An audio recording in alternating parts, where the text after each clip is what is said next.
रमजान और सब्र की अज़म एक छोटे से गांव से होती है जहां करम दीन अपनी 3 बेटियों के साथ रहता है। उसकी बीवी का इंतकाल हो चुका है, लेकिन उसने अपनी बेटियों को मां की कमी महसूस नहीं होने दी। करम दीन की छोटी बेटी ज़ैनब सबसे समझदार और दूरंदेश होती है। सुबह का वक्त है, रमजान का मुबारक महीना चल रहा है। घर में इबादत का माहौल है। तीनों बहनें सहरी की तैयारी कर रही हैं। करम दीन वुजू कर रहा होता है। बड़ी बेटी, अब्बू सहरी तैयार है, आइए। करम दीन मुस्कुराते हुए, मेरी प्यारी बच्चियों, अल्हम्दुलिल्लाह, अल्लाह का कितना करम है कि उसने हमें रमजान का यह मुबारक महीना दिया। यह सब्र और तकवा का महीना है। सब सहरी करते हैं और करम दीन अपनी बेटियों को सब्र और नेकी का सबक देता है। फिर वे मस्जिद चले जाते हैं और बेटियां कुरान पढ़ने लगती हैं। हर दिन की तरह एक बेवा औरत आग लेने के बहाने उनके घर आती है।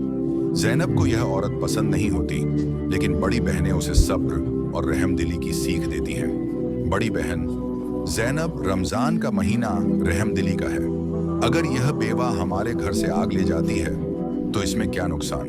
ज़ैनब परेशान होकर, लेकिन यह औरत रोज आती है और मैं देख रही हूं कि कुछ गड़बड़ कर रही है। दूसरे दिन करम दीन अपनी बेटियों की मेहनत और बेवा औरत की सच्चाई को देखने के लिए छुप कर देखता है। वह देखता है कि बेवा औरत उसके खाने में राख मिला रही है। करम दीन यह देखकर हैरान रह जाता है। करम दीन गुस्से में बेवा औरत को बुलाता है और उसे सवाल करता है, करम दीन, क्यों किया तुमने ऐसा?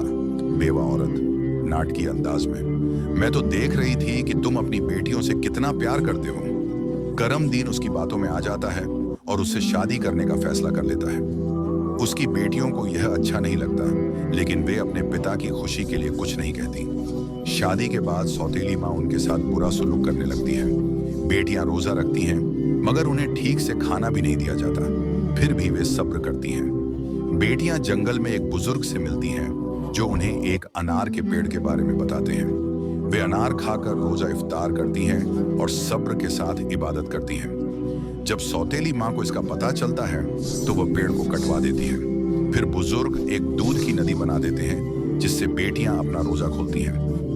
बुजुर्ग, बेटी, जब कोई इंसान सब्र करता है और अल्लाह पर भरोसा रखता है तो अल्लाह उसे ऐसी जगह से रिज्क देता है जहां से उसे गुमान भी नहीं होता। सौतेली माँ इसे भी खत्म करवा देती है, लेकिन बेटियां फिर भी अल्लाह पर यकीन रखती हैं। करम दीन को अपनी गलती का एहसास होता है और वह अपनी बेटियों को सौतेली माँ के जुल्म से बचाने के लिए उन्हें जंगल में छोड़ आता है।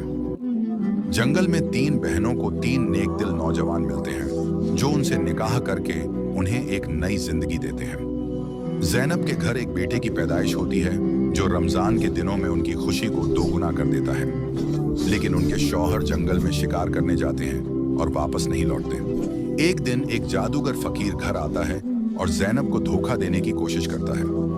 ज़ैनब उसे खाना खिलाने के लिए मजबूर होती है, लेकिन उसकी नीयत भांप लेती है।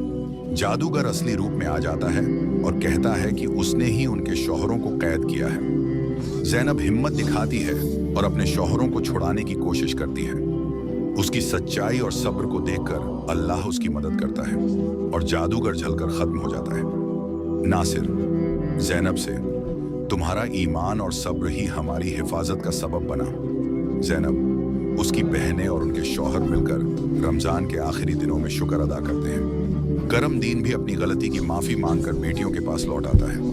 करम दीन, बेटियों, मैंने अपने गुनाहों की माफी मांगी है।